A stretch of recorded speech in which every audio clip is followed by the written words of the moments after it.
اللہ فرماتا ہے میرے بندے تو دن رات گناہ کرتا ہے اور میں اسے معاف کر دیتا ہوں، بدلہ نہیں لیتا، عذاب نہیں دیتا، ویٹ کرتا ہوں کہ کب تو اپنا دل اپنی مرضی سے میرے لیے خالی کرے گا، مجھے اپنے دل میں انوائٹ کرے گا۔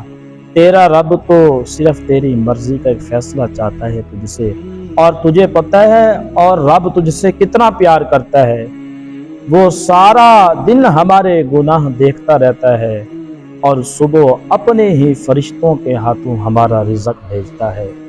دیکھیں اللہ کی کتنی کرم نوازی ہے، اپنے فرشتوں کے ہاتھوں ہمارا رزق بھیجتا ہے، ہمارے گناہوں پر پردہ ڈالتا ہے۔ بروز قیامت بھی اللہ تبارک و تعالی ہمارے گناہوں پر پردہ ڈال کے پوچھے گا، میرے بندے فلاں جگہ فلاں موقع پر تو نے یہ گناہ کیا، ہم شرمندہ ہو کے یا رب ہم نے کیا۔ پھر مالک پوچھے گا فلاں جگہ فلاں یہ گناہ کیا، ہم کہیں گے جی مالک ہم نے کیا۔ دیکھو یار، دنیا میں بھی مالک رسوا نہیں ہونے دیتا اور آخرت میں بھی رسوا نہیں ہونے دے گا، یہ ہمارا یقین ہے۔ اگر ویڈیو پسند آئی ہو تو شیئر لازمی کیجیے۔